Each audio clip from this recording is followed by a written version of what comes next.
الحمدللہ الحمدللہ وسلام علی عبادہ الذین اصطفیٰ خصوصاً علی سید الرسل و خاتم الانبیاء وعلی آلہ الاتقیاء و اصحاب الاصفیاء اما بعد فأعوذ باللہ من الشیطان الرجیم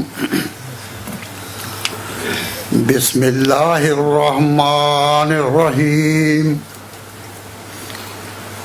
کنتم خیر امت اخرجت للناس صدق اللہ مولانا العظیم. صاحب صدر گرامی قدر، واجب الاحترام علماء کرام، بزرگان قوم، سامعین عزیز، دوستوں اور طالب علموں، آج کی اس کانفرنس کا عنوان اتحاد امت کانفرنس ہے. اور اس وقت ہم اتحاد امت کا نعرہ کہاں لگا رہے ہیں؟ برطانیہ میں. اور برطانیہ ان ممالک میں سے ہے جو امریکہ اور دوسرے یورپین ممالک کے ساتھ اس وقت مغرب کی سربلندی اور مشرق کے مقابلے میں میدان عمل میں اترا ہوا ہے. یہ اللہ تعالیٰ کا فضل ہے، اللہ تعالیٰ کی کوئی حکمت ہے کہ اس نے اتنی بڑی تعداد میں کلمہ گویان اسلام اس ملک میں بھیج دیے. اور آج غیر مسلم طاقتیں اپنی پوری قوت کے ساتھ اسلامی نظریات کو مٹانے کے لیے اور انہیں دماغوں سے بلانے کے لیے سرگرم میں عمل ہے. تو ضرورت محسوس ہوئی کہ یہاں ایک اتحاد امت کانفرنس کی جائے کہ اس وقت مسلمانوں کے سامنے مسئلہ یہی ہے. تو میں اس وقت تفصیل سے تو بات نہیں کر سکتا، وقت مختصر ہے. اور ابھی مانچسٹر میں پروگرام ہے جس میں پہنچنا ہے جلدی. تو یہاں منتظمین نے اپنی مرضی سے یہ تاریخ مقرر کی اور مجھے تعمیل حکم یا تعمیل ارشاد سے کوئی چارہ نہ تھا تو میں آ گیا، ورنہ اپنی جگہ مصروف تھا. اس لیے بہت ہی مختصر آج یہ باتیں ہوں گی، پھر کبھی صحیح. میں آپ حضرات کو اس طرح توجہ دلاتا ہوں کہ صرف جوش سے نہیں، کچھ ہوش سے بھی کام لیں. اس وقت مسلمانوں کا وجود اس مغرب کی زمین میں ایک عجیب قسمت سے کھیل رہا ہے، اور جتنی غیر مسلم قوتیں تھیں وہ ہمارے مقابلے میں میدان میں آ چکی ہیں. تو آپ حضرات کی خدمت میں یہ عرض ہے کہ اس وقت دین کی سب سے بڑی خدمت یہی ہے کہ اس ملک میں کسی طرح مسلمانوں کو جوڑو. اور مسلمانوں کو جوڑنے کا طریقہ کیا ہے؟ اختلافات کو دبانا نہیں. اختلافات کو جتنا دبائیں گے جسموں کے اندر زہر پھیلتا رہے گا، اور جب وہ زہر کی رگیں پھٹی تو بھائی بھائی کے ساتھ بھی نہیں رہے گا.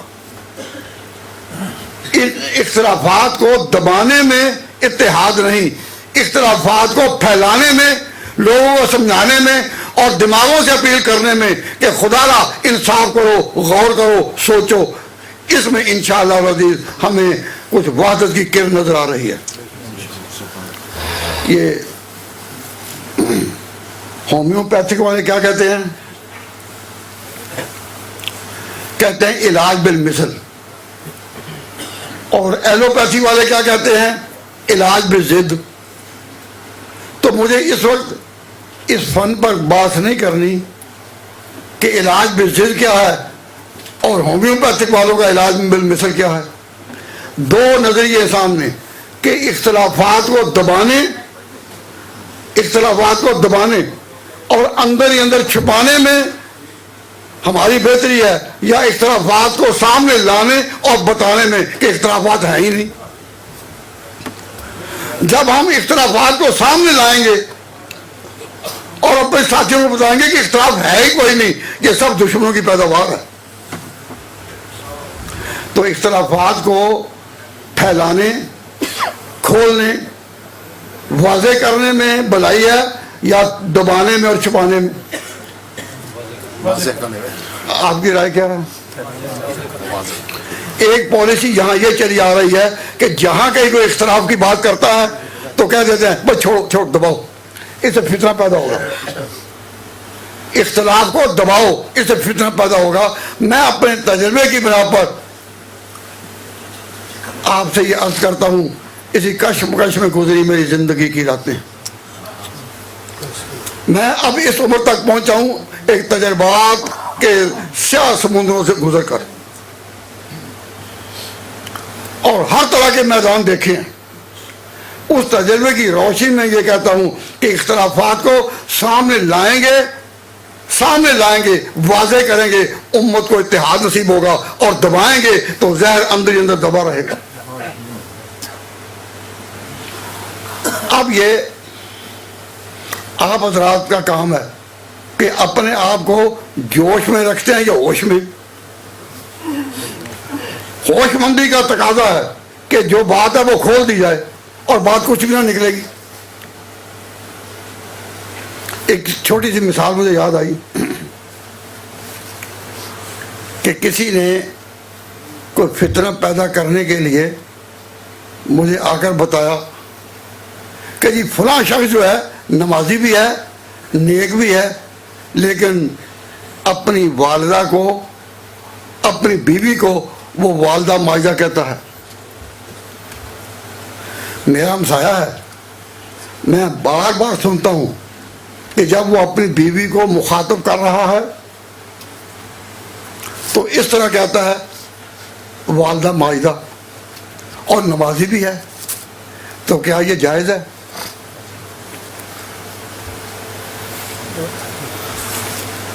اور اتنے جوش میں اس نے بات کہی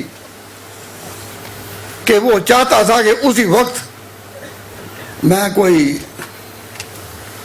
فتویٰ صادر کروں.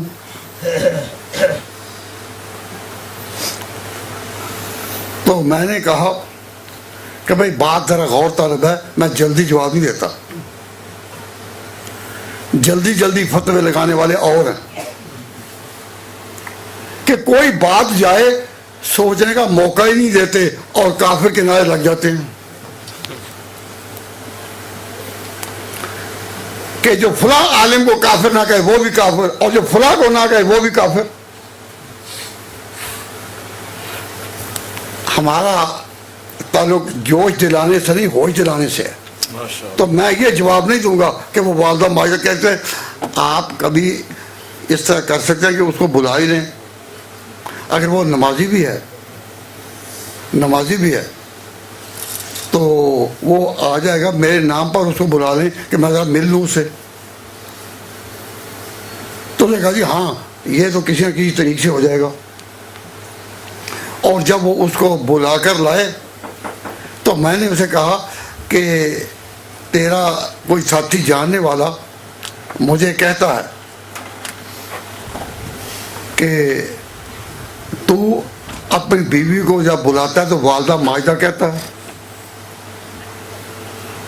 تو اس نے کہا جی ہاں وہ اس نے ٹھیک کہا ہے. جب مجھے پتا چلا کہ اس نے کہا کہ اس نے ٹھیک کہا ہے، جب میں نے جانا کہ وہ اقرار کر رہا ہے، اسے انکار نہیں کیا، تو پھر میرے ذہن نے واقعات کے دروازے پر دستک دی میں نے اسے پوچھا کہ میں نے اس کو نہیں کہا کہ تو یہ کیوں کہتا ہے، میں نے اسے پوچھا تیری بیٹیاں کتنی ہیں؟ اس نے کہا تین۔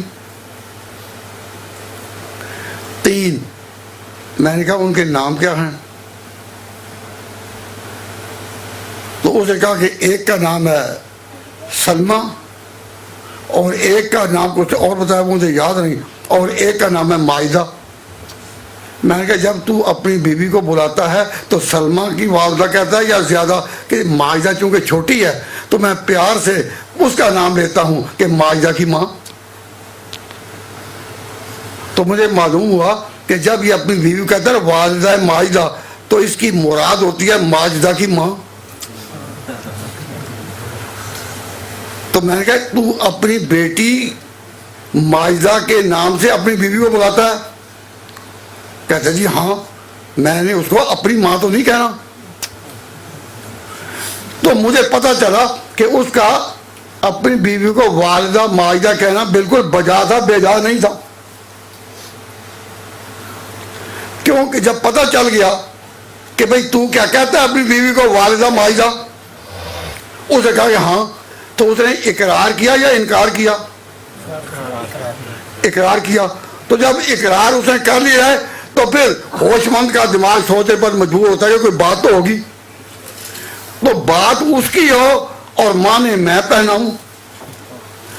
والدہ ماجدہ کا لفظ کہنا یہ اس کی بات تھی یا میری؟ تو جی والدہ ماجدہ کون کہہ رہا تھا؟ وہی کہہ رہا تھا نا۔ تو اس کی تشریح کا حق کس کو ہے؟ کہو اسی کو۔ اس کی بات بتانے کا حق کسی کو ہے؟ اسی کو۔ اس کی وضاحت کا حق کس کو ہے؟ اسی کو۔ جب اسے وضاحت کر دی میرا اعتراض اپنی جگہ اعتراض ہی نہ بن سکا۔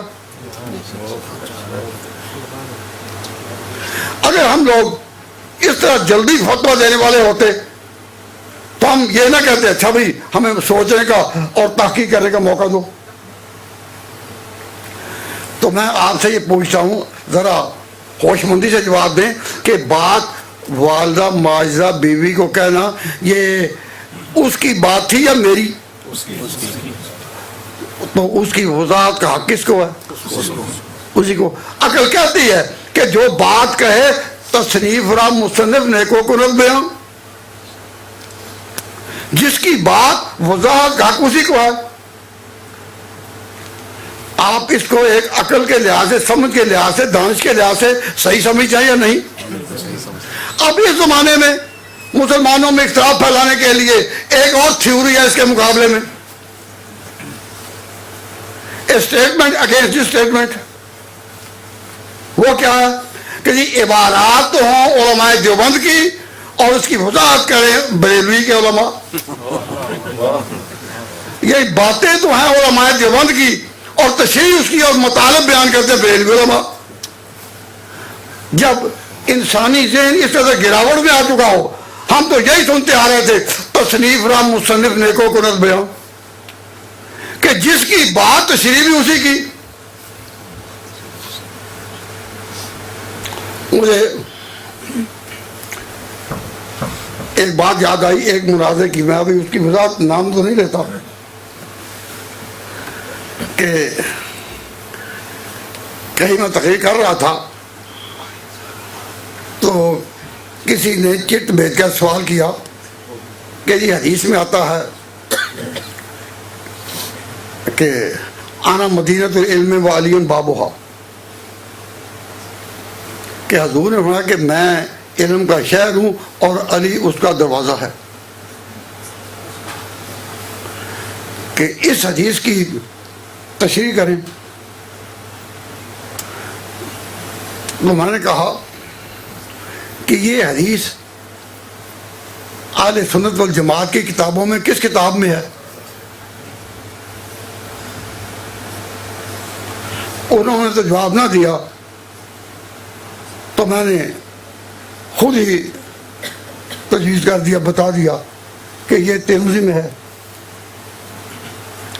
تو میں نے کہا کہ یہ جن کی کتاب ہے ترمذی وہ ہیں اہل سنت، تو اہل سنت کی کتاب سے اگر یہ بات ثابت ہے کہ حضور نے فرمایا کہ میں علم کا شہر ہوں، علی اس کا دروازہ ہے، تو اس کی وضاحت جو ہے تم نے پوچھی وہ میں نے اہل سنت کی کتابوں سے کرنی ہے نا.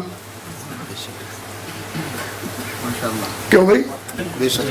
اب وہ کہنے لگے نہیں یہ بات کتاب تو ہے ان کی سنیوں کی، لیکن اس کی تشریح کریں شیعوں کی کتاب سے. میں نے کہا عجیب سوچ ہے، جن کی کتابوں میں یہ حدیث ہے اس کی تشریح، اس کی وضاحت، اس کی توثیق یا اس کی تصحیح ہم کن کتابوں سے کریں گے؟ اہل سنت کے اصولوں سے. یہ عجیب کر رہا ہے کہ بات تو سنی کتابوں سے ہو اور تشریح اس کی ہو شیعہ کتابوں سے.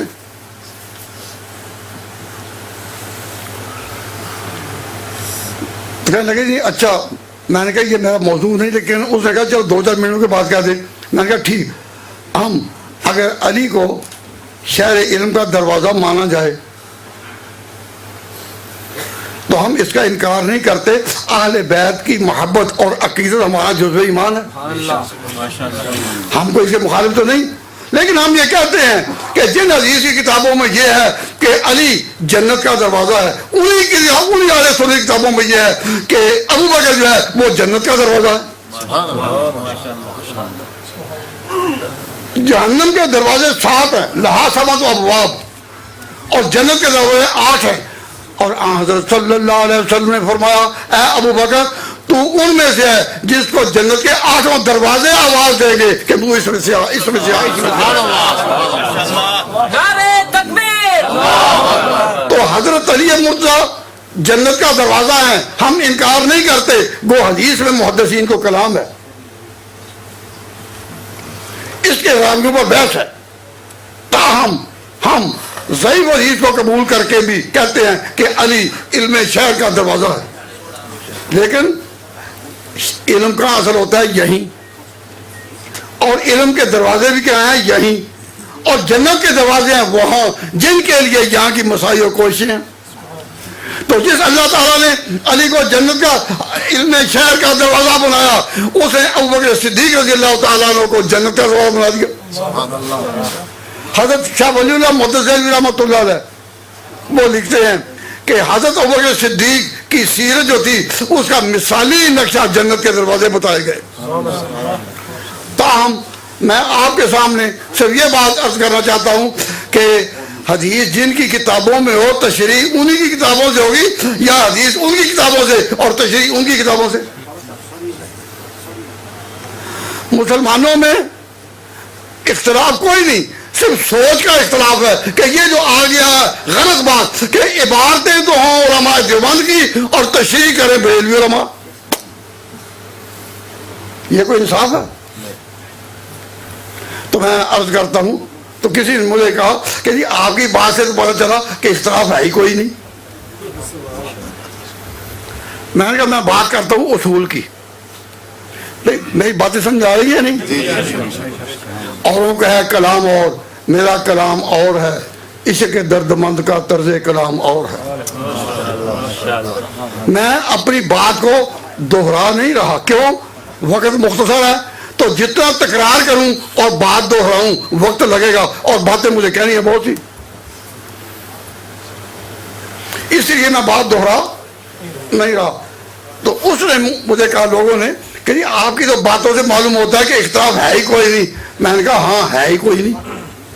اختلاف ہوتا ہے عقائد کا، عبارات کا اختلاف. یہ کوئی اصطلاح پہلے سے چلی آ رہی ہے، کسی منطق کی کتاب میں یہ کوئی اصطلاح بتائی گئی؟ اختلاف ہوتا ہے یا عقائد میں یا اعمال میں. یہ عبارات کا اختلاف یہ کیسا موضوع ہے؟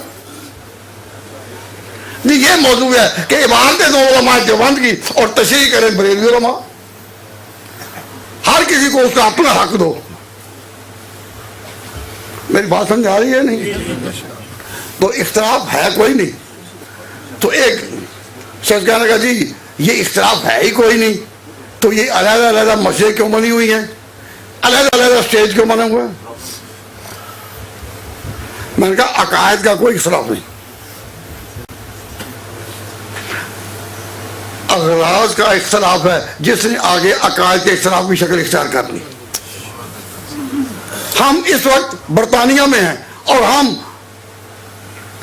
اعلان کہتے ہیں ہم ایک امت ہیں، ہم ایک امت ہیں، اختلاف کوئی نہیں. اور اختلاف یہ پیدا کیا ان لوگوں کا جنہوں نے نہ علم اصول کو جانا اور نہ اس کی تفصیل کو. آپ میں سارے علماء تو نہیں، طالب علم بھی بیٹھے ہیں اور عام مسلمان بھی بیٹھے ہوئے ہیں، کالجوں کے لڑکے بیٹھے ہیں، یونیورسٹیوں کے طلبہ بھی بیٹھے ہیں. اور آج بیڈ فورڈ کی اس عظیم کانفرنس میں آپ سے سوال کرتا ہوں، یہ بات آپ کو سمجھ آتی ہے کہ میں کہتا ہوں کہ عبارات اگر علماء دیوبند کی ہوں تو وہ ساری تشریحات لا کے قبول ہیں جو خود علماء دیوبند نے کی ہیں. سبحان اللہ. بے شک بے شک. اور یہ اصول بالکل غلط ہے کہ عبارتیں تو ان کی ہوں اور تشریحیں ان کی ہوں. میں نے ایک ترازو آپ کے سامنے رکھ دیا ہے، اس ترازو میں ایک ایک مسئلے کو تولتے جائیں اور ایک ایک عبارت اور تہمت کو جو ہمارے یا ہمارے اساتذہ کے خلاف ان لوگوں نے کر رکھی ہے تو میں کہتا ہوں آپ تولتے جائیں، آپ کو پتہ چلے گا کہ اختلاف ہے ہی کوئی نہیں.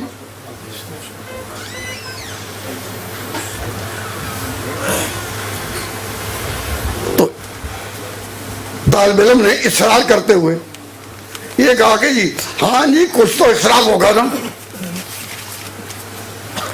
تو میں نے کہا بھئی جب تم اس کے در پہ ہی ہو گئے کہ کوئی اختلاف ہوگا تو میں کوئی بتائی کیوں نہ دوں. جب پیچھے پڑ گئے کوئی اختلاف ہوگا، لیکن پہلے یہ سمجھو کہ اختلافات کی قسمیں کتنی ہیں. عرض کر دوں، یاد رکھیں گے. ایک اختلاف ہوتا ہے بنیادی بیسک ڈفرینسز، اختلاف ہوتے ہیں بنیادی، ان کو کہتے ہیں اصولی اختلاف. کیا کہتے ہیں؟ اصولی یعنی بیسک ڈسٹینشنز. اصولی، آپ اصولی کا معنی سمجھ رہے ہیں کہ نہیں سمجھ رہے؟ یعنی بنیادی اختلاف، اصولی اختلاف. ہمارے شیعوں کے ساتھ جو اختلافات ہیں وہ اصولی ہیں، اعتقادی ہیں، بنیادی ہیں.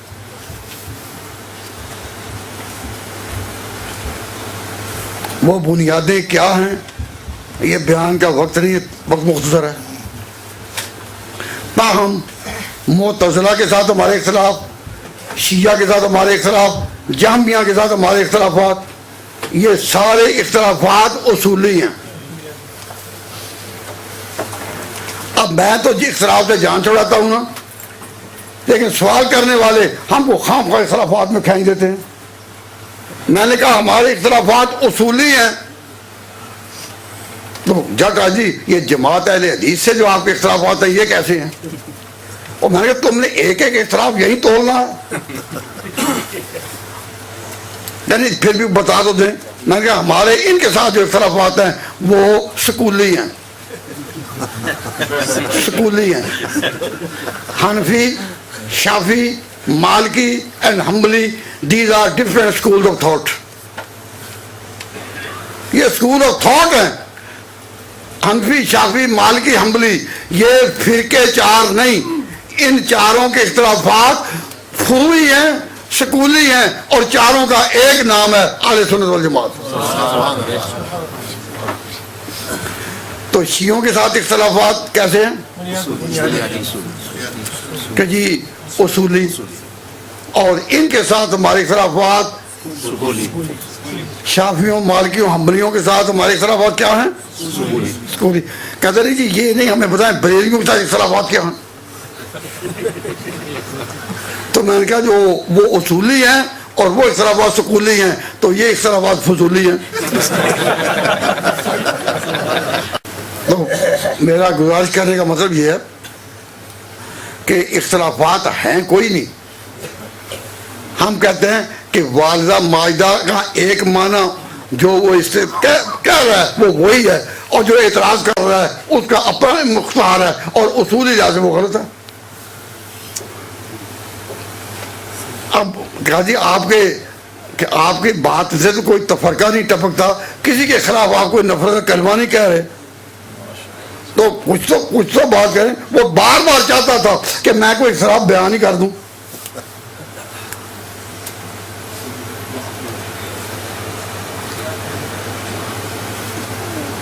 میں نے کہا بھئی میں چلو تمہارے کہنے پر ایک بات بیان کر دیتا ہوں، لیکن کوئی دوست ناراض نہ ہو، وہ بات صرف سمجھانے کے لیے کہ ان کے ساتھ ہمارا بڑا اختلاف کس پر ہے۔ میں نے کہا ہمارا اختلاف ہے شیطان پر۔ ہم جو اہل سنت والجماعت ہیں اور دیوبند سے تعلق رکھتے ہیں، ہمارا اعتقاد یہ ہے کہ شیطان گمراہ ہے، اب بھی گمراہ ہے، اور قیامت تک وہ گمراہی پھیلاتا رہے گا۔ اس نے اللہ تعالیٰ کے سامنے نہایت گستاخی اور بے ادبی سے کہا تھا کہ جس کی خاطر تو نے مجھے جنت سے نکالا، میں اس آدم کی اولاد کے سامنے دائیں سے بائیں سے آگے سے پیچھے سے آؤں گا، ولا تجد اکثرهم شاکرین، اور تو دیکھے گا کہ میں نے اکثریت حاصل کر لی ہے، اپنی اکثریت پر ناز کروں گا، پھر میں نے اکثریت حاصل۔ تو یہ چیلنج اس نے دیا تھا۔ تو شیطان راندہ درگاہ الہی ہے کب تک؟ کہو قیامت تک۔ اور بریلوی حضرات کا عقیدہ ہے کہ نہیں، وہ تائب ہو چکا ہے، اس نے توبہ کر لی ہے اور نمازیں بھی پڑھتا ہے۔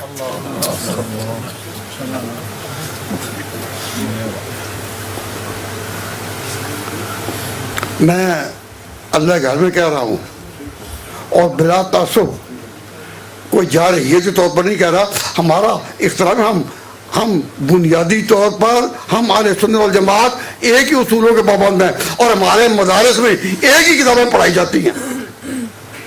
شیعہ اور ہمارے مدارس مختلف ہیں، قم میں کتابیں اور پڑھائی جاتی ہیں، دیوبند میں اور پڑھائی جاتی ہیں، لیکن دیوبندیوں اور بریلویوں میں ان کے مدارس میں کتابیں ایک ہی پڑھائی جاتی ہیں، الگ الگ نہیں ہیں۔ تو اختلاف تھوڑا سا اگر ہے تو کس پر؟ شیطان پر۔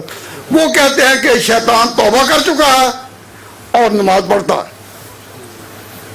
اور یہ جو پروپیگنڈا کرتے ہیں کہ وہ نماز پڑھتا ہے، اس میں بھی کوئی حقیقت نہیں، یہ صرف ڈیوزبری والوں کو بدنام کرنے کے لیے، چونکہ نمازوں پر زور دیتے ہیں تو یہ ایک بات کہتے ہیں کہ شیطان نمازیں پڑھتا ہے۔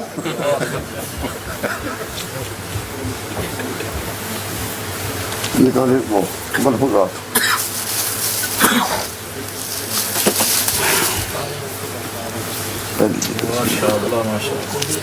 ماشاء اللہ یہ صفحہ نکال لیں۔ میں آپ سے عرض کر رہا ہوں، اور محدثین کی طرز پر میں اس پر آگے بات کر سکتا ہوں، لیکن وہ صرف علماء کی مجلس تو پھر کروں گا۔ اب میں آپ کے سامنے یہ عرض کرتا ہوں کہ یہ میرے ہاتھ میں مولانا احمد رضا خان صاحب کی کتاب ہے۔ ان کی کتاب کس معنی میں؟ یہ بھی ملفوظات لکھا بھی ہوا ہے، اور اس معنی میں کہ یہ ان کے ملفوظات ہیں جو ان کے بیٹے نے جمع کیے اور 4 حصوں میں ان کو شائع کیا، اور بریلی کے چھپے ہوئے ہیں۔ ان کو کہتے ہیں ملفوظات، یعنی الفاظ کن کے؟ آپ بتائیں، میں نے آپ کے سامنے نام کس طرح لیا؟ مولانا کیا کر لیا یا بے ادبی سے لیا ہے؟ احترام کے ساتھ ہمارے ہاں یہ نہیں ہوگا جب تک اس کو کافر نہ کہو تم کافر، جب تک اس کو کافر نہ کہو تم کافر، اب اس کو نہ کہو کافر۔ ہمارے ہاں یہ طریقہ نہیں۔ میں نے ان کا نام لیا بڑے احترام کے ساتھ مولانا کہہ کر، اور مولانا اردو میں کہا، عربی میں نہیں۔ صحیح ہے، بے شک، جی جی جی۔ اب اس میں یہ ان کے ملفوظات جو ہیں کہ حضرت صلی اللہ علیہ وسلم کی خدمت میں ایک پری آتی تھی۔ پری کا معنی ہے جنیہ، مذکر ہو تو جن ہے، اور مؤنث ہو تو جنیہ ہے۔ ایک جنیہ حضور کی خدمت میں آتی تھی تو ایک دفعہ آپ نے کہا کہ تو دیر سے کیوں آئی؟ پہلے کبھی کبھی آتی تھی، اب کافی دیر ہو گئی۔ تو اس نے کوئی قصہ بیان کیا اپنا کہ میں آ رہی تھی یا کسی کی فوتیزی پر گئی ہوئی تھی، تو رستے میں میں نے ایک عجیب واقعہ دیکھا۔ میں نے دیکھا کہ ایک جگہ ایک پہاڑ پر ابلیس نماز پڑھ رہا ہے، تو میں بالکل حیرت میں کھڑی ہو گئی۔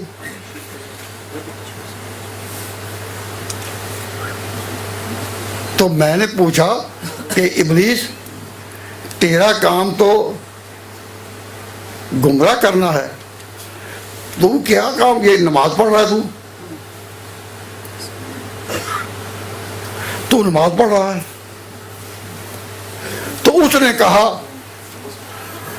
کہ میں اسے نماز پڑھ رہا ہوں کہ شاید میری بخشش ہو جائے۔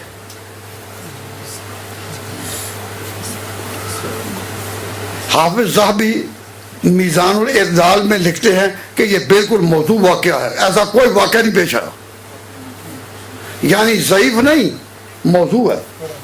اور موضوع مین fabricated statement which has no ground of transmitters. Only those ahadith are acceptable and those are acceptable who are traced back through trustworthy transmitters.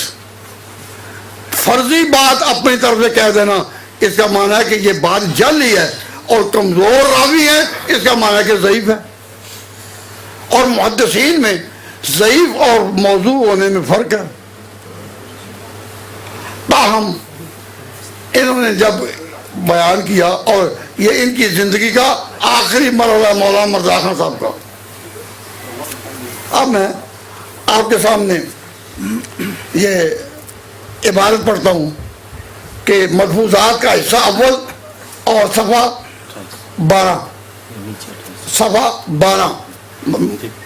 جو اس کا صفحہ اب ایک پری مشربہ اسلام ہوئی اور اکثر خدمت اقدس میں حاضر ہوا کرتی تھی۔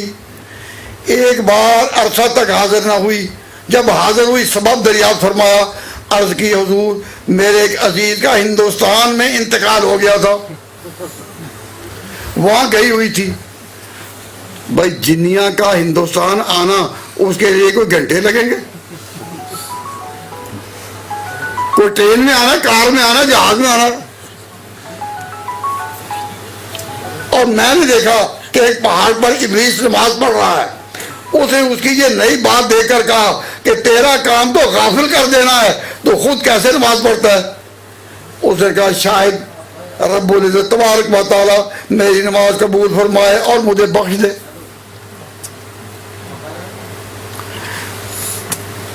تو ابلیس کو اللہ تعالیٰ نے جو موقع دیا تھا اور اسے موقع مانگا تھا، انذرنی الی یوم یبعثون، اے اللہ مجھے مہلت دے اس وقت تک جب یہ اٹھائے جائیں گے پھر قبروں سے۔ تو ابلیس راندہ درگاہ ایزی ہے، کب تک؟ کہو قیامت تک، کہو وہ ہرگز تائب نہیں۔ اور ہماری تفسیر کی تعبیر ہے لم یتب، اب تک اسے توبہ نہیں کی۔ اگر ابلیس توبہ کر چکا ہوتا تو جس طرح آج آپ دیکھ رہے ہیں کہ مغرب میں، مغربی سوسائٹی میں شیطان ننگا ناچ رہا ہے، تو اگر ابلیس توبہ کر رہا ہوتا، توبہ کر چکا ہوتا، تو کیا یہی حال ہوتا؟ تو ہمارا اعتقاد ہے کہ اسے توبہ نہیں کی، اور مفسرین نے تصریح کیا کہ لم یتب، اس نے ابھی تک توبہ نہیں کی۔ جلالین پڑھنے والے طلبہ اور مدرسین بھی جمل علی جلالین میں جو جلالین کے حاشیے ہیں ان میں یہ دیکھیں، توبہ نہ کرنے کی تصریح ہو چکی ہے، اور ان کا خیال ہے کہ وہ توبہ کر چکا۔ اب علماء دیوبند شیطان کو، ابلیس کو ذرا بھی کوئی وزن نہیں دیتے، وہ اس قابل ہی نہیں کہ ذکر کیا جائے۔ ابلیس اس کا لائق نہیں کہ اس کا ذکر کیا جائے، کہ ہے لائق؟ جن کا یہ عقیدہ ہے کہ ابلیس اس لائق نہیں کہ ہم کسی طرح اس کو پذیرائی دیں، کسی طرح اس کو وزن دیں، کسی طرح اس کو اہمیت دیں.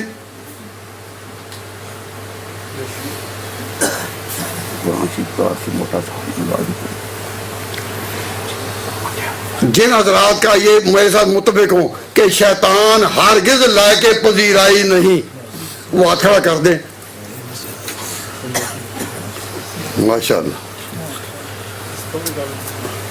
معلوم ہوتا ہے کہ یہاں زیادہ حضرات وہی بیٹھے ہیں جو شیطان کے مخالف ہیں. ان کو پذیرائی دینے والا پیچھے کوئی بیٹھے معلوم ہوتے ہیں، لیکن تاہم ہم نے نہ کسی کا دل دکھانا ہے اور نہ کوئی سخت بات کہنی ہے. آپ میری زبان کو، لینگویج کو سمجھ رہے ہیں کہ میں کس طرح احترام اور ادب میں نام دے رہا ہوں.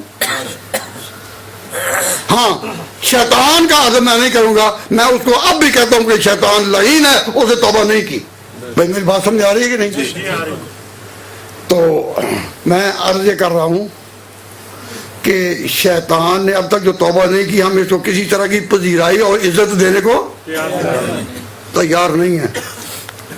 اب اس کو کسی قیمت پر بھی بزرگوں میں ہم شامل کر سکتے ہیں؟ بزرگوں میں شامل کر سکتے ہیں؟ اس کا ذکر کر سکتے ہیں؟ نہیں. لیکن نہایت افسوس سے کہنا پڑتا ہے کہ انہوں نے اس کے ساتھ ایک اور عقیدہ گھڑ لیا ہے کہ جب وہ جنت سے نکالا گیا تو پھر کبھی کبھی جنت میں جا بھی نکلتا تھا. جس طرح آپ نے کوئی محلہ چھوڑ دیا ہو نا، کسی محلے میں رہائش چھوڑ دی ہو تو کبھی وہاں گزریں تو کبھی چھوڑی ہوئی منزل بھی یاد آتی ہے راہی کو، کبھی چھوڑی ہوئی منزل بھی یاد آتی ہے راہی کو. تو ابلیس کے بارے میں انہوں نے یہ عقیدہ گھڑ لیا کہ کبھی کبھی وہ جنت میں جا بھی نکلتا ہے. اور ہمارا عقیدہ کیا ہے کہ کوئی منکر جو ہے وہ جنت کی ہوا بھی کھا لا يدخلون الجنت حتى يلج الجمل في سم الخياط. کوئی کہے کہ اونٹ سوئی کے ناکے سے گزر گیا یہ تو برداشت ہو سکے گا، لیکن کوئی کافر جنت میں جا سکے یہ نہیں. تو شیطان جنت میں جاتا نہیں، کبھی کبھی جانے، کبھی کبھی. یہ کس نے کہا؟ یہ مولانا احمد رضا خان صاحب کے خلیفہ مفتی احمد یار صاحب، انہوں نے کنز الایمان کے حاشیے پر لکھا ہے کہ کبھی کبھی تو ہم ان کو نہیں کہتے کہ بھائی اس کو نکال لو، جب داخل ہی ہو گئے انہیں نکالنا کیا ہے. ہم اس سے اتفاق نہیں کرتے کہ وہ کبھی کبھی جنت جا نکلتا ہے، تاہم وہ جا نکلتا ہے. وہ اگر جا بھی نکلتا ہے یا گیا ہو، لیکن ہم ان کو اس کو بزرگوں میں شامل نہیں کر سکتے. اب ایک جگہ وہی مفتی صاحب جہاں لکھتے ہیں کہ ایک جگہ لکھتے ہیں کہ موت کا وقت بزرگوں کی دعا سے ٹل بھی جاتا ہے. ہمارا اعتقاد قرآن پاک کی روشنی میں کیا ہے کہ جب موت کا وقت آ جائے وہ نہ آگے کیا جا سکتا نہ پیچھے. بڑا ہم جب نہیں کرتے، ہمیں تو بھائیوں کو پھر بھی ساتھ ملانا ہے، کسی طرح مل جائے. لیکن ان کا اعتقاد یہ کہ موت کا دن کبھی بزرگوں کی دعا سے. آپ سب کہیں گے کہ جی بزرگوں کی تو بڑی گو مبالغہ کیا ہے، جو حد کو توڑ دیا یا حد کو چھوڑ دیا. لیکن بات تو کی ہے نا ان کی مطلب کہ ان کی دعا سے میں کیا کہا کہ ان کی دعا سے ٹل بھی جاتا ہے.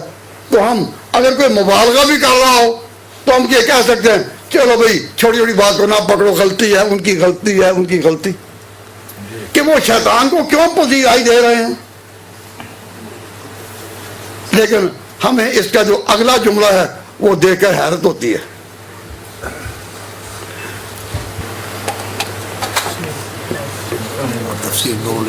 یہ کنز الایمان کا حاشیہ تفسیر نور العرفان، ترجمہ ہے مولانا احمد رضا خان کا اور حاشیہ ہے ان کے خلیفہ احمد یار کا. نہیں، حضرت مفتی احمد یار، میں نے ادب سے نام وہ میں بھول گیا تھا. ہم نے تو احترام کرنا ہے نا. یہ ترجمہ ہے ان کا. تو یہ بات وہی جو میں نے کہی کہ خیال رہے, یعنی beware of this fact, not forget it. خیال رہے کہ موت کا دن بزرگوں کی دعا سے ٹل جاتا ہے.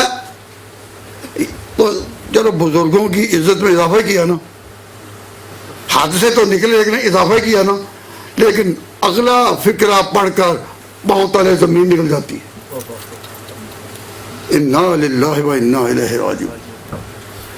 حضرت مفتی صاحب کو کچھ خیال نہ آیا کہ یہ میں تعظیم بزرگ کر رہا ہوں یا ان کی شان گٹا رہا ہوں, میں پورا فکرہ پڑھ دوں یا نہ پڑھ پھر صحیح کبھی. نہیں بھائی وقت زیادہ ہو گیا, مجھے جانا ہے. ہاں جی نہیں بھائی تھوڑا پیاسے ہیں لوگ. تو پھر ذرا دل تھام کے سننا. چلو آپ کے کہنے پہ پڑھ دوں گا لیکن ذرا دل تھام کے سننا. خیال رہے کہ موت کا دن بزرگوں کی دعا سے ٹل جاتا ہے بلکہ شیطان کی دعا سے بھی, بلکہ شیطان کی دعا سے بھی. اگر آپ کو مزید پڑتال کرنی ہو تو جو اردو جانتا ہو, any one of the students, کوئی بھی آ کر, یہ نو اردو, یہ ہے, یہ مسجد ہے, خانہ خدا ہے, یہ اللہ کی کتاب ہے. وہ اس کا ترجمہ اوروں کا ہے, اللہ والوں کا نہیں. تفسیر اوروں کی ہے, اللہ والوں کی نہیں. لیکن امانت اور دیانت کو تو ہاتھ سے جانے نہیں دینا چاہیے. اب یہاں سے پڑھو, یہ سن لے سارے, کھڑے ہو جائیں پڑھ نہیں, یہ پڑھو بھی, یہ سارے سن لیں, یہاں سے پڑھیں. خیال رہے, خیال رہے کہ موت کا دن بزرگوں کی دعا سے ٹل جاتا ہے بلکہ شیطان کی دعا سے بھی. اس کی عمر رضی بھائی سن لیا.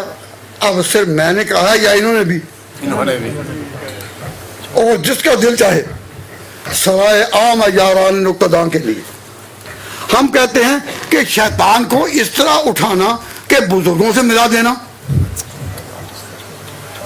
تو بعض لوگ یہ پروپیگنڈا کرتے ہیں, جی دیوبندی بریلوی میں اختلاف یہی ہے کہ بریلوی جو ہے بزرگوں کی زیادہ عزت کرتے ہیں. میں نے کہا یہ نہیں, جو بزرگوں کی عزت کرے وہ کبھی کہتا ہے کہ شیطان کے دعا سے بھی, اور پھر اس کے ساتھ ملا کر کہنا کہ شیطان نے دعا کی تھی, اس کی دعا قبول کر لی گئی. تو اب شیطان کو بطور مثال کے لانا آپ کی عقل و فکر مانتی ہے؟ بتائیں. اب میں ایک اور چھوٹی سی بات اسی کی وضاحت کے لیے یہ عرض کرتا ہوں کہ اب مسئلہ علم غیب پر اس وقت بحث مقصود نہیں.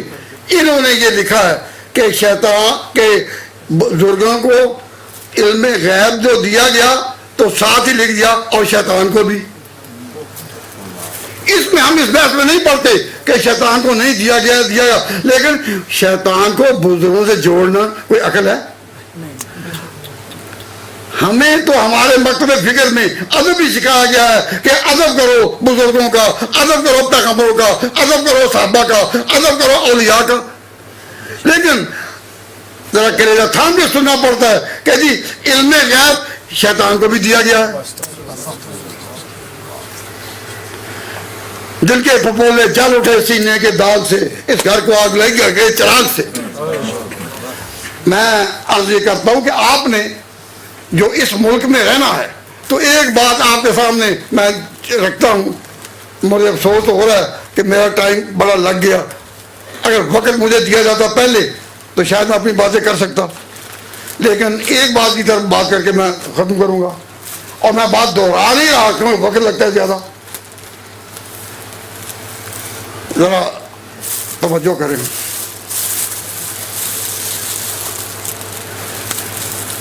یہ برطانیہ میں کون سی سلطنت ہے؟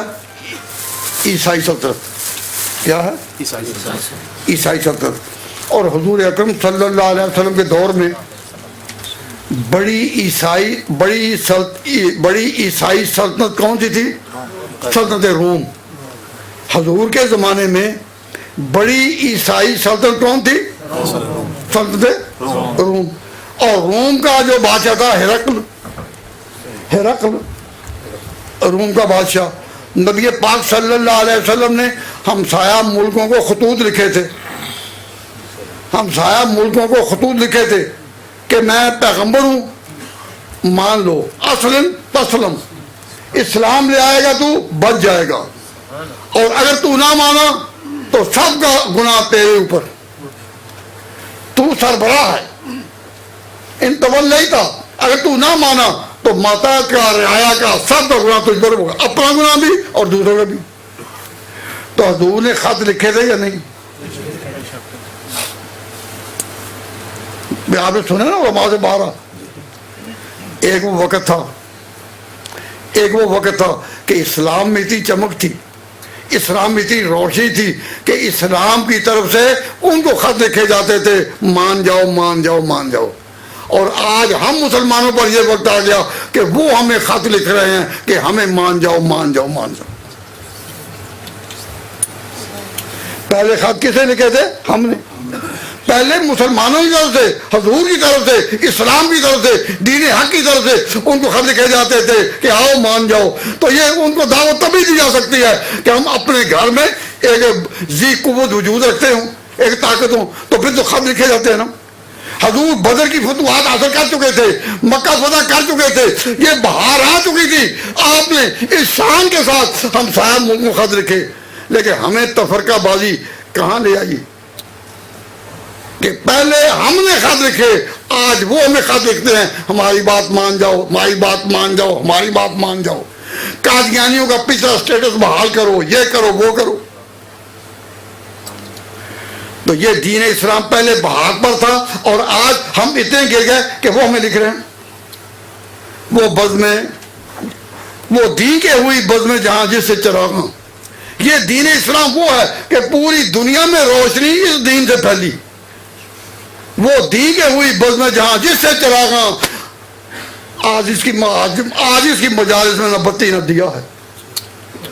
آج مسلمانوں کیا حال ہو گیا کہ وہ دین جسے دنیا کو روشنی دی، اب اس کی اپنی مجلسیں روشنی سے خالی ہو چکی. وہ دین کے ہوئی بزم جہاں جس سے چراغاں، آج اس کی مجالس میں نہ بتی نہ دیا ہے. تو جب حضور نے خط لکھا ہرقل شاہ روم کو، تو دہیا قلبی کے ہاتھ سے آپ نے وہ خط وہاں پہنچایا شاہ روم کو. جب روم کے بادشاہ خط پہنچا تو دہیا قلبی نے اسے پیش کیا. تو دہیا قلبی نے یہ کہا کہ میں سوچ سمجھ کر اسے جواب دوں گا. دہیا قلبی کو شاہ روم نے کہا میں سوچ سمجھ کر جواب دوں گا. تو اگلے دن اسے اپنا دربار لگایا اور بڑے بڑے پادریوں کو بلایا، مذہبی پیشواؤں کو بلایا، خود بھی آیا، اور وہاں اعلان پہلے کیا تھا کہ عربوں کا کوئی تجارتی قافلہ اگر یہاں آیا ہوا ہو ہمارے ملک میں، تو ان کے جو ذمہ دار اور بڑے ذمہ دار قسم کے سمجھدار ان کو میرے دربار میں پیش کرو، میں کچھ پوچھنا چاہتا ہوں. اتفاق سے ابو سفیان بن حرب جو اموی خاندان کے مورچالہ ہیں،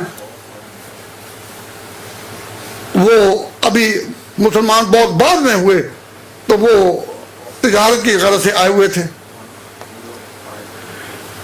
تو عربوں کا وہ قافلہ پیش کر دیا گیا.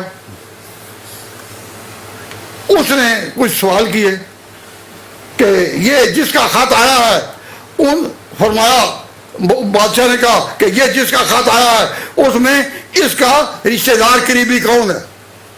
کہ حضور کے جو رشتہ دار ہیں اہل بیت خاندان کے لوگ. تو کہا کہ اس کے قریبی رشتہ داروں میں کوئی ہے؟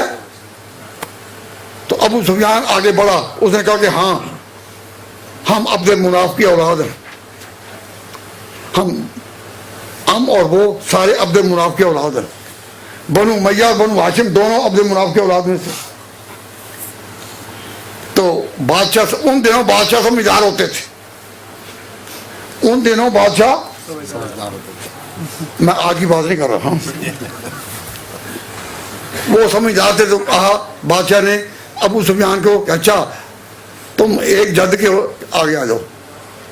تو ابو سفیان کو میری طرف دیکھو، اور وہ دیکھتا رہا اور اس کو ایک کو آگے کیا، اور جو عرب تھے اس کے ساتھ دوسرے بڑے انہوں نے کہا تم پیچھے بیٹھ ایک کتار بنا دو. انہوں نے پیچھے بنا لی. تو اس نے سوال کرنے شروع کیے کہ کیفا نسب فیکم، اس کا خاندان کیسا ہے. پھر کہا کہ کیا عرب میں پہلے بھی کسی نے نبوت کا دعویٰ کیا ہے اس خاندان میں، کہ ہو سکتا ہے کہ اس کو وہ بات سن کر خیال آ گیا ہو. اس نے کہا کہ نہیں. اس نے کیا کوئی تمہیں بادشاہ گزرا ہے کہ اس کو اس کے دل میں بادشاہی کا تصور جاگا ہو اور کہ میں بھی بادشاہ بن جاؤں، اسی دعویٰ کیا ہو. تو ابو سفیان نے کہا کہ ایسا بھی نہیں. ابو سفیان جب مسلمان ہو گئے تو بعد میں وہ کہتے ہیں کہ اس دن جب میں بادشاہ کے سامنے پیش ہوا تھا تو میرا دل چاہتا تھا کہ جھوٹ بولوں، اس کو میں حضور کے بارے میں کوئی بدگمان کروں. تو جھوٹ بولنے کے لیے پالیسی بنانی پڑتی ہے نا. تو کہتے ہیں میں پالیسی نہیں بنا سکا. کیوں؟ جب پالیسی بنانی ہو تو آنکھوں میں اشارے ہوتے ہیں. بھائی وقت کی مسئلہ سے میں یہ بات کروں تو آنکھوں میں لقمہ آ جائے گا، کیا کر دو. ضرورت ہے کہ بنو ہاشم سے یہ جو چراغ روشن ہوا، یہ جو آفتاب نکلا، اس کے خلاف کوئی بات تو کرنی تھی نا. تو میرا دل چاہتا تھا کہ میں اس دن کوئی جھوٹ بولوں، لیکن مجھے خیال آیا اپنی سرداری کا کہ میرے پیچھے جو بیٹھے ہوئے ہیں نا، ان سے میں کوئی مشورہ تو کر نہیں سکتا، آنکھوں میں سمجھوتا تو کر نہیں سکتا، کوئی مشورہ لے نہیں سکتا. لیکن یہ لوگ کیا کہیں گے اگر میں نے غلط بیان کی. عرب ہے یہ کہ ہمارا اتنا بڑا سردار ذمہ دار آدمی جھوٹ بول رہا ہے. تو اس نے کہا مجھے اپنی سرداری کو بچانے کے لیے، بدگمانی کو بچانے کے لیے کہ میرے بارے میں کوئی یہ نہ خیال کرے، تو میں نے صحیح بات کہہ دی کہ نہ کوئی بادشاہ گزرا، نہ کسی دعوی نبوت کیا.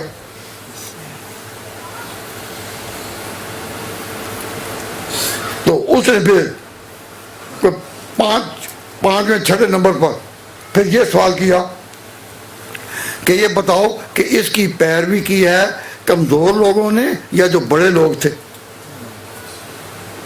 بڑے لوگ جو ہوتے ہیں ان کو اپنی دولت پر، شخصیت پر، چودراہٹ پر ناز ہوتا ہے، اور جو کمزور لوگ ہیں وہ سچائی کی طلب میں جلدی لپکتے ہیں.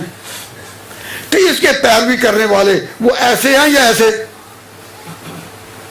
تو ابو سفیان نے جواب دیا کہ یہ دو درمیانے قسم کے اور کمزور قسم کے لوگ ہیں. انہوں نے تو آگے اسے سوال کیا کہ یزیدون ام ینقصون، کہ یہ بڑھتے جا رہے ہیں یا کم ہوتے جا رہے ہیں.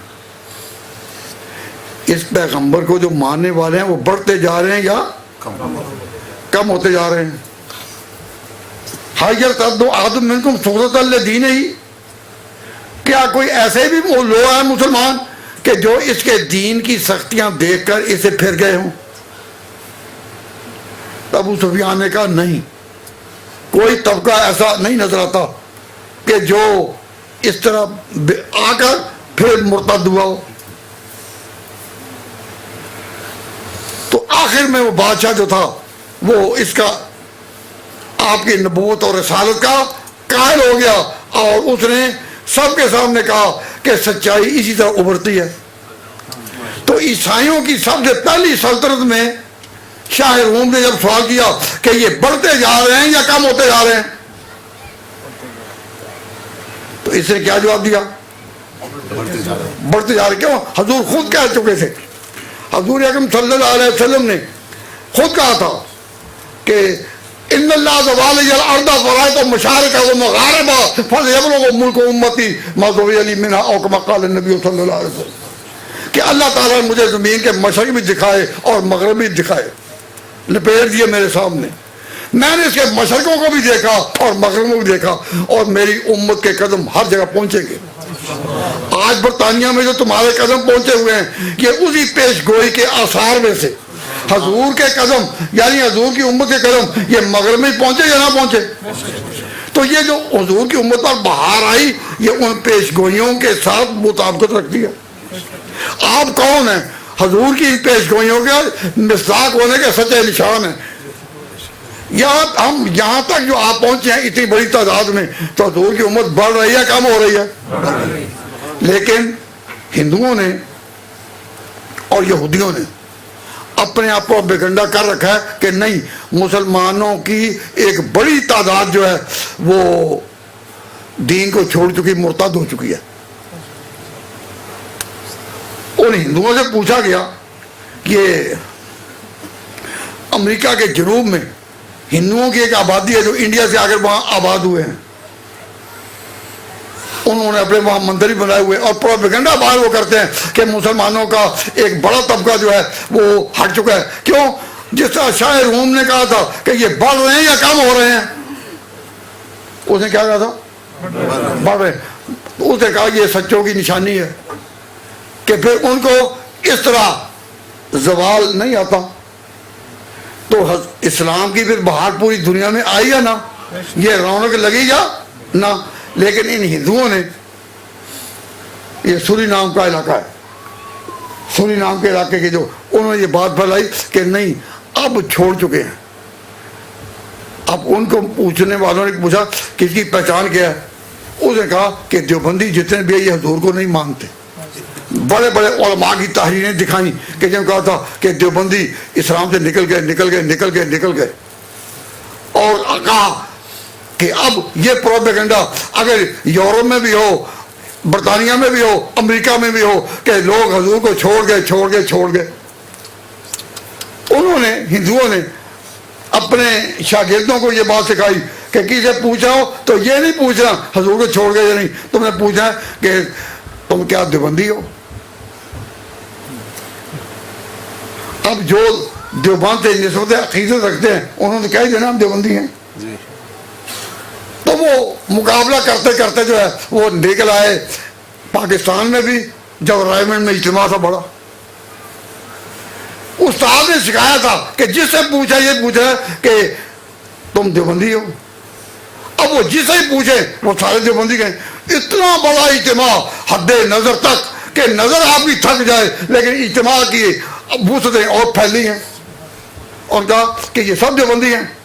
اس پر ہندوؤں نے کہا کہ تم سچ کہتے ہو کہ ایک بہت بڑی تعداد جو ہے وہ مرتد ہو گئی اسلام چھوڑ گئی ہے. یہ کون بیٹھے ہوئے ہیں رائے بینڈ کے اتنے بڑے اجتماع میں کون بیٹھے ہوئے ہیں جو حضور کو چھوڑ گئے. انہوں نے جا کے پھر اپنے دوستوں کو یہ کہا کہ جو ہمیں اطلاع پہنچائی گئی تھی یہ بالکل ٹھیک ہے. بڑے بڑے جو لوگ حضور کے پیراؤ تھے اور حضور کے نام پر جنہوں نے مدرسے بنائے اور وہاں قرآن کا درس دیتے رہے اور حدیثیں پڑھاتے رہے وہ سب چھوڑ گئے مرتد ہو گئے. انہوں نے کہا کہ اب کوئی کہہ دے کہ اس کی دیوان سے نظر ہوتا ہے تو کہے کہ وہ کافر. انہوں نے ایسے لوگوں کی تقریریں ٹیپ کی ہوئی وہ بھری ہوئی تھی کہ دیکھو ان کی اپنے مسلمان بھائی جو ہے وہ کہہ رہے چھوڑ گئے موڑ گئے. اب حیرت آتی ہے کہ یہ جو پروپیگنڈا ہے اس زمانے میں 15ویں صدی میں یہ پروپیگنڈا کرنا یا 21ویں صدی عیسوی میں انتظار میں کہ چھوڑ گئے. بڑے بڑے اجتماع آپ کو ملیں گے جو بے ادبی کے اجتماع ہیں گستاخی کے جس میں یہ سبق دیا جاتا ہے کہ اتنے لوگ حضور کو چھوڑ گئے. مرتد کا معنی کیا ہوتا ہے؟ چھوڑ گئے, پیچھے ہٹ گئے. اب مسلمانوں اللہ کے بندو اگر تم حضور کی عزت چاہتے ہو سربلندی چاہتے ہو تو حضور کو تھوک پیمانے میں بھی کوئی چھوڑ گئے. میں نے جب سمجھایا کہ ہو ہی نہیں سکتا کہ تھوک پیمانے پر چھوڑ جائیں. لیکن دوسری طرف بھی مولوی تھے اور مولوی آ کے چپ رہا بادشاہ چپ بادشاہ مولوی نہ بادشاہ وہ مولوی کیا چپ ہو جائے کہہ رہے کیا تھوک پیمانے پر نہیں چھوڑ سکتے. میں نے کہا نہیں چھوڑ سکتے. کہہ رہے کہ پھر یہ قادیانی حضور کی امت میں رہے چھوڑ گئے یا نہیں. کتنے میں کہ تھوک پیمانے پر نہیں، مرزا غلام محمد قادیانی وہ چھوڑ گیا، جب وہ اس درجے میں چھوڑ گیا تو علماء نے اس پر کفر کا فتویٰ دیا، تو کفر کا فتویٰ دیا ایک آدمی پر یا جو اس کے چند ہم خیال تھے، تو سب سے پہلی بیعت اس کی لدھیانہ میں ہوئی۔ لدھیانہ میں چند گنتی کے آدمیوں نے اس کے ہاتھ پر بیعت کی، اور وہ امت جو اس وقت کروڑ اور ملین کے درجے میں تھی، اتنی بڑی امت، ان میں سے صرف اس دن 22 یا 24 آدمیوں کے قریب انہوں نے بیعت کی۔ تو جس دن مولانا جس دن انہوں نے بیعت کی 22 یا 24 آدمیوں نے یا 30-40 آدمی آپ بات کر رہے انہوں نے بیعت کی، اسی دن حضور کی امت جو کروڑوں کی تعداد میں تھی، ان کے عقیدے کے مطابق اسی دن سے وہ ساری کی ساری مرتد ہوئی ہے نا۔ تو یہ تھوک پیمانے پر ان کے جو لوگ ہیں وہ ابتدا میں یہ ایک تھا، پھر 15 20 22 ہو گئے، اور پھر آگے ان کی اولادیں ہو گئی، اور پھر وہ آگے تبلیغ کرتے رہے تو لوگ آتے رہے، لیکن تھوک پیمانے پر اس امت میں ارتداد نہ ہوا نہ ہوگا۔ شاہ روم نے پوچھا تھا تو حل یزیدون او ینقصون کہ وہ بڑھتے ہیں یا کم، اس کا معنی یہ نہیں کہ کوئی اکا دکا نکل جائے تو وہ شمار میں نہیں، تھوک پیمانے پر اس امت میں ارتداد کہہ دو نہیں ہوا، تھوک پیمانے پر اس امت میں ارتداد نہیں ہوا۔ حضور کی عزت بڑھتی گئی، امت بڑھتی گئی، پھیلتی گئی، اور آج دنیا کے ہر کونے میں حضور کی امت پہنچ چکی ہے، یہ حضور کی شان ہے۔ تو قادیانی کہیں کہ جی ہم کئی اتنے مرتد ہو گئے تھے اس دن جس دن لدھیانہ بیعت ہوئی، تو وہ کہیں، لیکن جب ہم دیکھتے ہیں کہ ہمارے ساتھی جو اپنے آپ والے سنت کہتے ہیں، وہ سر عام کہتے ہیں کہ دیوبند والے ان کے اتنے مدارس ہیں، ان کے اتنے بڑے بڑے، یہ سارے کے سارے تھوک پیمانے پر امت سے چلے گئے، یہ مرتد ہو گئے، تو اب تم ہی کہو دل کی اصلاح کس کی صدا ہے؟ یہ وہ صدا ہے جو آج ہندوؤں اور عیسائی یہودیوں کی طرف چلائی جا رہی ہے کہ حضور کے دین کو چھوڑ رہے ہیں۔ آپ نے کسی لیڈر اور کسی رہنما کے درجے کم کرنا ہو تو اس کے بارے میں پروپیگنڈا کر دینا چھوڑ گئے۔ وہی تقریر ہو رہی تھی، فلاں آدمی جس کی تقریر لوگ نہیں چاہتے تھے، وہ جب تقریر کرنے کے لیے اٹھا، لوگ اٹھ کر چلے گئے۔ تو یہ بات جب کہی جاتی ہے اس کی بے عزتی میں کہی جاتی ہے یا عزت میں؟ کیوں جی؟ بے عزتی میں کہی جاتی ہے نا۔ تو اب کسی عالم کی تقریر پر جب کہا جائے کہ چھوڑ گئے، اس کی بے عزتی ہے، تو حضور کے بارے میں کہا جائے کہ آپ کی امت کے اتنا بڑا طبقہ، اتنے بڑے بڑے علماء، اتنے بڑے بڑے عالم مدارس چھوڑ گئے، آپ سے منہ موڑ گئے، یہ حضور کی گستاخی ہے یا نہیں؟ آپ کسی کو حضور کی طرح گستاخی کرتے دیکھیں تو ان کے لیے اولن تو دعا کرے، اے اللہ ان کو ہدایت دے، اے اللہ ان کو ہدایت دے۔ ہم نے حضور کی عزت کے، حضور کی رفعت شان کے ہر مقام پر ہر جگہ جھنڈے اٹھانے ہیں، نہ جب تک کٹ مروز خواجہ یوسف کی عزت پر خدا شاہد امام میرا کامل ہو نہیں سکتا۔ حضور کی عزت کے آپ پہرے دار نہیں ہوں گے، اس کے لیے آپ بھی اٹھیں گے تو اور کون اٹھے گا؟ یہ بہت بڑی گستاخی ہے کہ حضور کے بارے میں یہ پروپیگنڈا کیا جائے کہ دنیا کے آخر میں جب قیامت آنے والی تھی تو اس وقت حضور اکرم صلی اللہ علیہ وسلم کو کی شخصیت کو وہ مترادف ہی بنا دیا۔ ہم تو کلمہ گو ہیں، 4 چیزوں میں ہمارا کوئی اختلاف نہیں ہونا چاہیے، اللہ پر کوئی اختلاف نہیں ہونا چاہیے، رسول پاک پر کوئی اختلاف نہیں ہونا چاہیے، اور کعبے پر ہمارا کوئی اختلاف نہیں ہونا چاہیے، اور قرآن پر کوئی اختلاف نہیں ہونا چاہیے۔ یہ 4 جہاد کو یاد رکھیں، اللہ، اس کے رسول خاتم النبیین، قرآن کریم اور خانہ کعبہ، ان کے ساتھ کلمہ کو پہچانے جاتے ہیں۔ اے اللہ ان 4 کی عزت کو اور بحال کر اور بالا کر۔ ہم اے پروردگار تیری توحید پر، ہم تیری توحید پر نازاں، کیا تیری توحید کے علمبردار ہم ہیں، جس توحید کو ہر طرف سے شرک سے آلودہ کرنے کی کوشش کی جا رہی ہے۔ اس دور میں توحید صحیح جو صحابہ کی تھی، جو انبیاء کی تھی، جو بزرگوں کی تھی، جو اولیاء اللہ کو تھی، اس کے جھنڈے کنہوں نے پابر اٹھا رکھے؟ آپ حضرات نے۔ جن بزرگوں کا آپ نام لیتے ہیں کہ شاد بادشاہ شادی اے سرزمین دیوبند، ہند میں تو نے کیا اسراف کا پرچم بلند، گرمی ہنگامہ ہے تیری حسین احمد سے آج، جس سے آپ پرچم روایات سلف کا سربلند، آپ ان کے وارث ہیں، تو حضور کی عزت اور شان کو بوالا کرنے کے لیے آپ جو انگلینڈ کے رہنے والے ہیں، آپ پر ذمہ کہ جہاں کسی گستاخ کو دیکھیں، کسی کو کہ حضور کی شان اس طرح گرائے، چھوڑ گئے ان کو، چھوڑ گئے. تو آج کی اس کانفرنس میں میرا سمجھ ہے آپ کو یہ کہ ہم نے شیطان کی عزت نہیں کرنی اور بزرگوں کے کمالات کے لیے شیطان کو معیار نہیں بنانا. ایک چھوٹی سی مثال دے کر بات ختم کر رہا ہوں. یہ آپ کے سامنے ایک عالم دین بیٹھے ہیں، مفتی صاحب ہیں. ان کا درجہ زیادہ ہے یا ایک مکھی کا؟ ناراض نہ ہو، یہ کل ہی آئے ہیں پاکستان سے، تو کہیں گے آج آتے مجھے تولنے لگے. بھائی ان کا درجہ زیادہ ہے یا مکھی کا؟ ان کا. اب میرا سوال ہے، اس کا جواب دو تو میں بات مانوں گا، پھر دعا کروں گا. مکھی آپ نے دیکھا نا کہ اڑتی ہے بلا سہارا، کوئی سہارا لیے بغیر ہوا میں مکھی اڑتی ہے یا نہیں؟ اڑتی ہے نا. اب آپ اڑ کر دکھائیں. نہیں صاف بات ہے بھائی، آپ اڑ کر دکھائیں. آپ سب نے کہا کہ ان کا درجہ مکھی سے زیادہ ہے، پر مکھی تو اڑتی ہے اور یہ اڑتے نہیں. تو ان کے کمالات کے لیے، ان کی شان کے لیے یہ مفتی ہیں عالم دین ہونے کے ساتھ، تو میں ان کو مکھی سے درجے میں کم کہہ سکتا ہوں؟ نہیں. تو پھر دلیل تو میری اگینسٹ ہے نا، وہ اڑتی ہے یہ نہیں اڑتے. تو آپ نے اگر یہ دلیل کاٹنی ہے تو کیسے کاٹیں گے؟ آپ کہیں گے مکھی اگر اڑتی ہے تو اس کی فطرت خدا نے ایسی بنائی کہ اڑتی ہے. مچھلی اگر تیرتی ہے تو خدا نے اس کی فطرت ایسی بنائی کہ وہ تیرتی ہے. گدھ اگر بلندیوں تک اڑتے ہیں، گدھ اور چیلیں اڑتی ہیں تو ان کی فطرت ہے کہ وہ اڑتے ہیں، اور ان کی فطرت وہ نہیں. اس لیے اگر یہ نہ اڑ سکیں تو ان کی کوئی کمی ہے؟ تو ان کے کمالات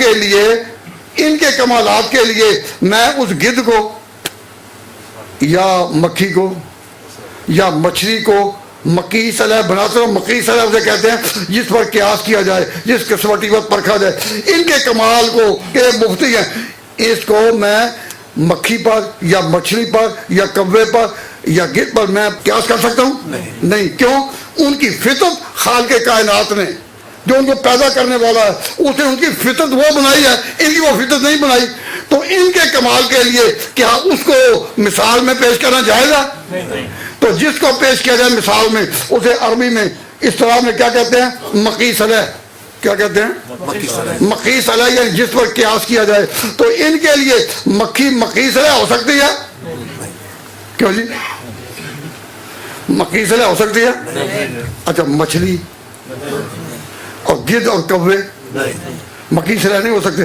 بلکہ ان کا مکی صلاح ان کو بناؤں تو یہ ان کی توہین اور بے ادبی ہوگی نا. نہیں کہ جی انگلینڈ کے ایک مفتی کو انہوں نے مکھی سے کم کر دیا، ہوگی نا.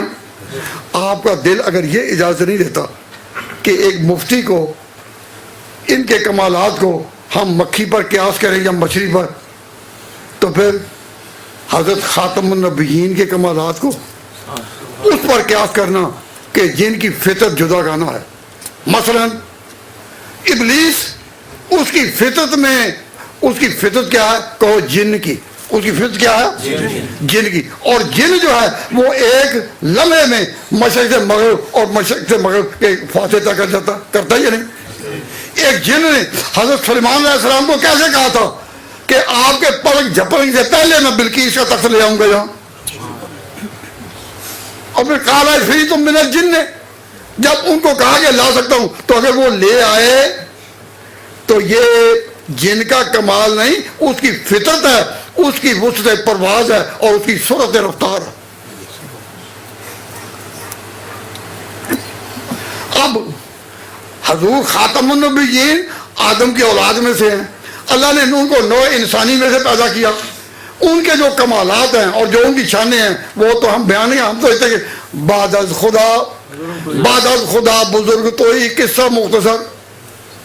حضور کی شان تو اتنی کہ خدا کے بعد انہی کا نام، انہی کا مقام. ان کے لیے سب سے پہلے ابلیس کو مکی صلاح کس نے بنایا؟ سب سے پہلے مکی صلاح بنایا اس کو رامپور کے مولوی عبدالسمیع رامپوری نے، جو مولانا احمد رضا خان کے بڑے بھائی تھے. یہ بڑے بھائی کی تفصیل ابھی میں نہیں کرتا. انہوں نے اپنی کتاب انوار ساطعہ میں لکھا ہے کہ ابلیس جو مشرق و مغرب میں جاتا آتا ہے، اگر وہ ہر جگہ پہنچ سکتا ہے، ملک الموت ہر جگہ پہنچ سکتا ہے، تو کیا نبی نہیں؟ تو نبی کے کمالات کو قیاس کرنے کے لیے وہ شیطان ہی رہ گیا تھا. شیطان کو اگر حرکات خدا نے یہ دی اور جن کو یہ وسعت پرواز دی اور یہ سرعت رفتار دی، تو یہ اس کی خلقت ہے، اس کی پیدائش اس طرح ہے. حضور کے کمالات وہ وحی سے، اللہ کے بیان کرنے سے، اللہ کی کتاب کے ساتھ، حضور کی وہ شان کہ اور کسی کی نہیں. تو حضور کے کمالات کو مکی صلح بنانے کے لیے، اس کے لیے مکی صلح بنانا ابلیس کو یا ملک الموت کو، یہ حضور کی بے ادبی اور گستاخی ہے یا نہیں؟ اب میں آپ کے سامنے یہ نہیں کہتا یہ گستاخی کس نے کی، یہ گستاخی کس نے کی. ہم کہتے ہیں کہ اللہ تعالیٰ ان گستاخوں کو بھی ہدایت دے. ہم ان کے لیے نیک جذبہ دل میں رکھتے ہیں کہ اللہ تعالیٰ ان کو، لیکن ان ملکوں میں آج جبکہ اسلام کے نام پر ہمیں اکٹھا ہونا چاہیے، ہم حضور کی عزت کو اونچا رکھیں گے، اونچا بیان کریں گے، اس طرح نہیں کہ ناکام کریں. ان کی تو امت بھی چھوڑ رہی ہے، ان کے تو علماء بھی ان کو چھوڑ گئے، وہ مرتد، وہ مرتد، وہ مرتد، وہ کافر، وہ کافر، اور جو ان کو کافر نہ کہے وہ بھی کافر. تو مجھے کسی طالب علم نے پوچھا کہ جو ان کو کافر نہ کہے اس سے مراد کون ہے؟ میں نے کہا امام یہ جو پیر میرے صاحب بولنے والے ہیں، بہت پیر گزرے ہیں، انہوں نے ڈٹ کر کہا تھا میں کافر نہیں کہتا. تو یہ کہنا کہ جو علماء دیوبند کو کافر نہ کہے وہ بھی کافر، تو ہم یہ برداشت نہیں کر سکتے، اس کو ناپسند کرتے ہیں کہ کوئی پیر میرے صاحب کو کہے کہ چونکہ انہوں نے کافر نہیں کہا وہ بھی کافر ہیں. حضرت مولانا معین الدین اجمیری جو خیر آبادی سلسلہ کے نامور عالم تھے، انہوں نے ڈٹ کر کہا کہ مولوی احمد رضا خان میں کہتے ہیں کہ ان کو کافر کہیں، ہم کافر نہیں کہتے. تو یہ کہنا کہ جو ان کو کافر نہ کہے وہ بھی کافر، اس کی ذات کن پر پڑتی ہے؟ مولانا اس کی ذات پڑتی ہے مولانا معین الدین اجمیری پر، اس کی ذات پڑتی ہے پیر میر رسالہ پر، اس کی ذات پڑتی ہے شرک پور شریف کے حضرت مولانا شیر محمد صاحب نقشبندی پر، جنہوں نے کہا کہ دیوبند میں ہم نے نور روشن دیکھے ہیں. سبحان اللہ. ہم ان سب کے لیے کہتے ہیں کہ جو بے ادب اور گستاخ ہیں، دعا کرو اللہ ان کو ہدایت دے. ہمارے بزرگوں میں تو یہ سبق دیا گیا کہ جو سیکھا ادب سے، جو سیکھا ادب سے، اور اگر تم ادب نہ کرو گے گھر تر کے ادب کو نہیں، اگر تم ادب نہیں کرو گے تو تم دیوبندی کی لائن میں ہی نہیں رہے. تو جن لوگوں نے یہ ابتدا کی کہ شیطان اور ملک الموت کی حرکات کو، اس کی پرواز کو مکی صلح بنایا نبوت کے کمالات کے لیے، اس سے کوئی بڑی بے ادبی ہوگی. اور پھر سارا یہ الزام تھوم دیا حضرت مولانا خلیل احمد صاحب پر، جو حضرت مولانا زکریا صاحب کے شیخ تھے. میں اس کی تفصیل نہیں کرتا، ارادہ تھا کہ میں 15 منٹ میں فارغ ہو جاؤں گا، لیکن آپ کی محبت اخلاص ہے کہ جس طرح آپ نے جم کر سنا، ایک شخص کی بھی نظروں کو میں نے ادھر ادھر گھومتے نہیں دیکھا. اللہ تعالیٰ آپ کے اخلاص کو محبت قبول فرمائے. اب میں یہی بات عرض کرتا ہوں کہ دوستوں، عزیزوں، بزرگوں، بھائیوں، ہمارے اس مسلک میں اور طریقے میں ادب ہی ادب ہے، اور کسی قسم کی گستاخی اور بے ادبی کہ پیغمبر کے کمالات کے لیے شیطان والے کریں، ہمارے ہاں یہ چیز برداشت کے لائق نہیں. وما علینا الا البلاغ.